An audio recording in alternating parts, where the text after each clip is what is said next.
This is Tom Oxley recording for the Healthy Work Company, managing during difficult times. So my name's Tom and I run an organisation called Bamboo Mental Health. We review organisations and help them support their employees when it comes to mental health. We believe that any employer can support any employee, and one of the critical success factors to this is managers playing their role and demonstrating leadership, particularly through difficult times, showing, not just telling their people, how to manage their mental health. Let's spend a minute thinking about difficult times. Sounds obvious, but what's difficult for some is not for others. There are going to be situations that terrify you, but not other people. Actually, I'm quite good when it comes to a crisis and spent years working in crisis communications under extreme pressure sometimes, but ask me to fill out my year-end accounts and I'll start to tremble with fear. As a manager, it's important for us to trust how people describe their feelings about situations. It might be something specific, it might be more general, but if somebody says they're struggling or things are difficult, it's really important to believe them. If people are not believed, or they're told, oh, you don't really feel that, then they won't feel safe to talk to you and you won't be able to help them plan a way through. Listening and giving them attention and space for feelings is going to help them and is going to help you. Of course, difficult times, such as the one we've all faced recently, are often shared, not just individual for one person, but shared by many. Recession, illness, worries about the future are common to a lot of people, and that may well include you, of course. So please recognise that your well-being matters too, and put your oxygen mask on first. Put self-care up your to-do list.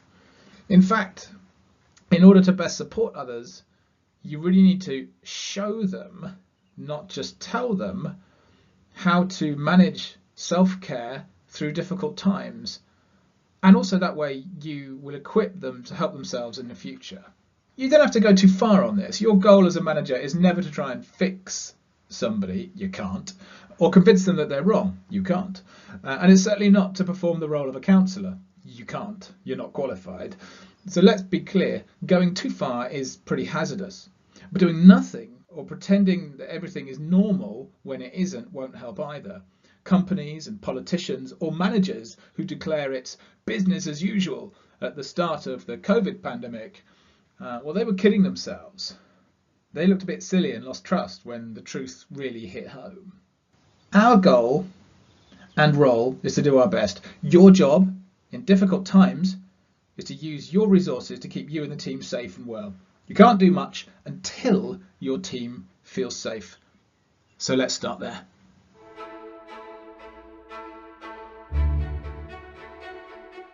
Okay, quick lesson about your brain. Whatever you think about other colleagues, in whichever departments, your brains are actually quite similar. They're made up of different parts with different functions. How we all evolved. The first part of your brain to form was a reptilian or primal brain, basal ganglia. This asks the basic question of our context and surroundings, am I safe? If not, we respond with flight or fight or freeze or flop so that we can survive. Next, we have the paleo-mammalian or emotional brain, the limbic system. This is in charge of our emotions. It asks the question, am I loved? It also helps humans respond to the things we see or are exposed to. Hence we react to things like films, TV, social media, or news about our friends.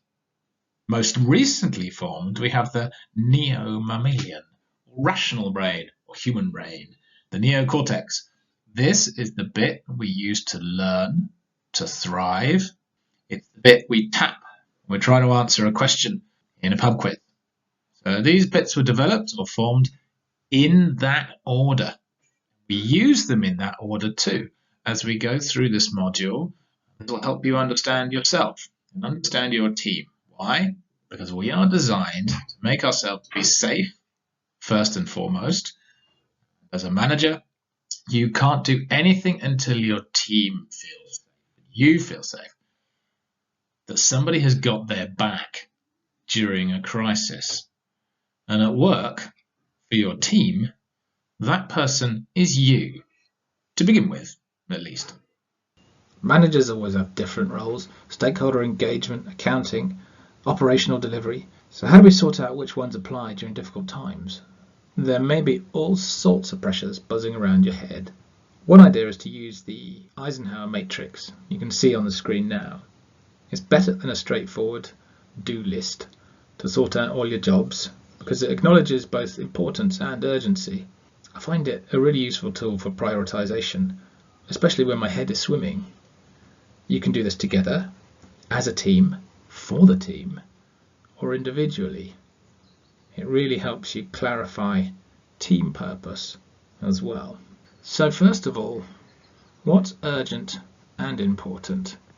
The top left box you see there, where your chief responsibility is health and safety for you and the team. And that includes emotional health. Yes, there's legal reasons to get this right under health and safety at work regulations, but there are clear moral and performance reasons to get this right too. Remember, you and the team aren't going to get much done if they are in flight or fight mode. So that might include spotting the signs of stress, anxiety, distress or low mood and starting that conversation. It might be for an individual, might be for the group. If there's someone in need of direct personal support, organise it. Not after work, not next week, now. Next comes listening, bringing the team together. I think this is urgent and important. You really have to hear out people's concerns, some of which may be hard to hear, but give space for this. Just getting things off the chest is good for people. Let them know you're on their side. Don't try and persuade them away from their feelings. Just listen. Team check-ins, conference calls, out of 10 scores, they all count. So do the listening check-in routine, and that will help build trust in the long run and satisfy the mammal part of our brain. That's the bit that wants to be cared about, noticed, part of the team. After listening comes action. Who needs support? Maybe one person, maybe no one, maybe lots. But action planning for the team is important here, particularly for the next day or so, the next week. Who else in the team can help? Who has capacity, energy? Who's got the expertise to help you share the load? Delegating done well helps team spirit and purpose. So you may have to drop immediate performance goals. They are, of course, important, but not always urgent. And that's okay. They can wait. It's good to work on this as a team. That way you ensure you don't start dropping something that's important and urgent for someone else. But it really does help clarify team purpose. And that's important for the future. What does performance look like? What do we need to change? How do we need to adapt to cope with these difficult times? That's what happens when we really learn from a crisis. That's the human part, the rational neocortex part of the brain at work here. When we learn, grow, thrive out of a crisis. That's where we discover new ways of working, communicating, and working that into a revised performance plan. That isn't just a clever title. Doctors who listen to their patient's story, really listen to them and give them time, are 50% less likely to see that patient again for the same physical illness or injury. Some people say that we have 2 ears and 1 mouth, and we should use them in that ratio. But when all's said and done, you can't say the wrong thing if you're listening. So how do we go about it so an individual or the team feels truly heard?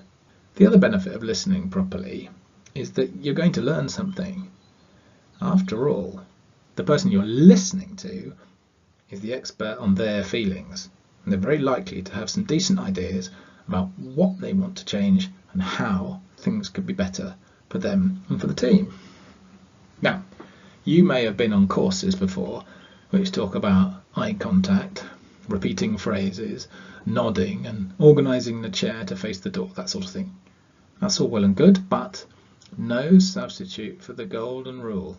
Pay attention. It's obvious when you're really present and when you're not. Like some dreadful chat show host when the guest is interesting and the host keeps drawing them away from a golden anecdote and back to their own script. Unless you're reading a statement from the CEO during an absolute crisis or a letter from HR during disciplinary or redundancy, there is no set script. Well, not yours anyway. Getting your mind into the right place helps, and obviously you've got to find space and time. But if you have extra time, now one thing you can usefully do before a chat like this is to do a short meditation or calming exercise to cool down your emotions before you start. Your calm will really help this conversation, even if there may be tears or upsetting things to hear. And don't do what the CEO of a local law firm did to his direct report when he announced during every single one-to-one while looking at his phone, "I think we can get this done quickly, can't we?" The rules are broadly the same for groups as individuals. So show up, find space and time obviously, find your brave socks and be prepared to listen without having preconceived or judged answers. Remember, you're going to be doing the learning here. And pay attention. Maybe there's another golden rule too. Shut up. Don't be that dreadful chat show host who's interrupting and making it all about them. Let the other person drive. Your focus really is on them. Empathy is key. And empathy means you can try and feel how they must be feeling. But importantly, you do not have to feel it for them. Imagine you are paying to hear them speak. They reveal, and you listen. Let them know you're hearing. This is where the magic happens. So that's now, where, and how. They're the only three questions you have to ask. Oh, maybe if people are really getting going, you might want to say, is there anything else? As we go through this question set. But now, where, how?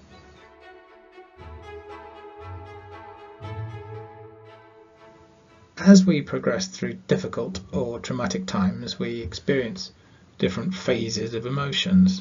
In 1969, Elizabeth Kubler-Ross developed this chart on your screen to illustrate those changing emotions in response to grief. Her studies found that our feelings towards something difficult will change over time. And please note, the change curve that you see is not meant as a definitive guide to emotions and doesn't translate precisely onto your team or you. I just included it so the manager can see that there's a journey through difficult times. We recognise where people are on that journey and that we learn as we go through it. Okay, let's use a light example. Say you're driving along, listening to music, and suddenly you zoom past a speed camera. Was that a speed camera? No way! That's the denial part. Oh no, it was. I'm going to get a fine. That's realisation. Ah, darn, council, speed limit wasn't clear. I'm going to complain. That's resistance and anger. Oh, well. Nothing I can do about it, you think later. Well, that's letting go. Then you get a letter and you think, oh, that's my first offence. That's searching. Ah, I can do a speed awareness course. That's understanding. Ah, maybe I should learn a lesson from this. Maybe I should actually just slow down. That's when we adopt changes and we internalise them and really make them happen. So you see how we go through stages. We hit rock bottom sometimes, and it's that point when we start to bounce back. We have to let go of how things were and start to look at how things will be or could be in the future.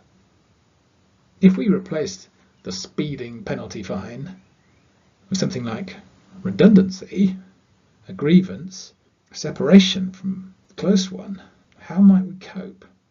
How might you cope?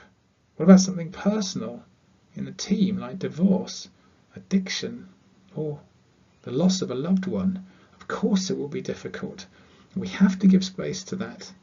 But even with life's greatest challenges, we mourn, but we also move on. It's the same with challenging circumstances. We learn as we go through them. Tildesi and Colquhoun research has showed that 60% of people who experience trauma also experience growth. Some people absolutely thrive in a crisis. Good things can come out of bad times. When difficult times occur, it might be your instinct to try and be a hero, saving the day with your cape on, but there's no need. The main thing teams need is safety, belonging, trust. They are, without exception, trying to juggle a lot of feelings and commitments, especially if they're working home with their family as colleagues. Research from Dr. Laura Biggett at the University of East Anglia and others took evidence from social care workers for whom their working circumstances are really difficult. They recognised emotion regulation is really important for their professional work practice.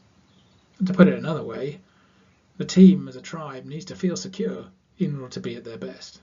Supervisors and managers provide really essential social support to help people's emotions. And they came up with 5 dimensions of what they call the secure base model to help emotion regulation, but also build self-esteem. Look at the types of words up there. Managers need to be kind of available, sensitive, accepting and believing of their team, and then you can build cooperation and team membership. Do these approaches sound a bit fluffy to you? Imagine something difficult was happening to you. Would you prefer a manager who is not around, doesn't care, doesn't believe you, doesn't have time for you? Of course not. At Cadbury, the chocolate manufacturer, part of Mondelez, they practice this for each and every one of their one-to-one catch-ups across the company. They call it me, us, it. When you go to a meeting, you talk about yourself and your life, if you want to, before going on to us, that's the team or the employer, and then it, the work. It is always in that order. It allows the person going to the meeting to share their own stuff if they want to, feeling safe before being at their best. It's never your job to tell the team how to behave like an interfering relative, but it is your job to look out for their well-being. So, during difficult periods, people's coping strategies can be revealing. When you're checking in or having one-to-ones, do ask about these things and how things are at home and what have you been up to outside of work. Some things that we reach for during times of crisis are not such a good idea. Drinking, gambling, overeating, or even over-exercising. These are what's known as risky behaviours, or disengaged coping strategies. You disengage from the problem, avoid it, block it out, and that's potentially harmful. Other engaged coping mechanisms including talking, working on relationships, moderate exercise, mindfulness, sleep, community hobbies and exercises are really much better value. Those are called engaged coping, and for more information you might find the 5 Ways to Wellbeing a good resource to plan team activities, including volunteering, being outside, learning. You'll be surprised just how much sharing goes on during those activities too. You don't need to go through all this alone. There are plenty of people who will be prepared to help you inside and outside your workplace. What's available at your employer? Occupational health perhaps? An employee assistance program? A wellbeing rep? A mental health first aider? Are there mentors, coaches or other managers who you can learn from? And then what's available for you externally? A local wellbeing service? National, local charities, or your doctor? It's worth making a list of people who can help, because you may need this when you're supporting your team for them, and you may need it for you. Remember also the 5 Ways to Wellbeing as part of your preventative, engaged coping strategies for the team. In today's talk, we have discussed brain behaviours, listening is the best medicine, some really helpful questions The change curve, bringing teams together, coping strategies and some resources for you and the team. The important thing to remember is this short webinar could form a whole training course. I've just given you a few fairly straightforward pointers. Your gut instinct is vital too. Your guts, your tummy, your second brain, as some people call it, and the feeling you get when something just doesn't feel right, well, that's a very useful tool as well. If you are managing through difficult times, good luck. This time will pass, so please look after yourself and look out for others, and you'll be halfway to doing a grand job. Remember, the team needs to feel safe. When you listen to them and give space for their feelings, they will change over time and it can be positive. Remember, please, your own self-care. Promote yourself up your do list or your Eisenhower matrix. Trust your team and they will repay you. Thanks very much for listening.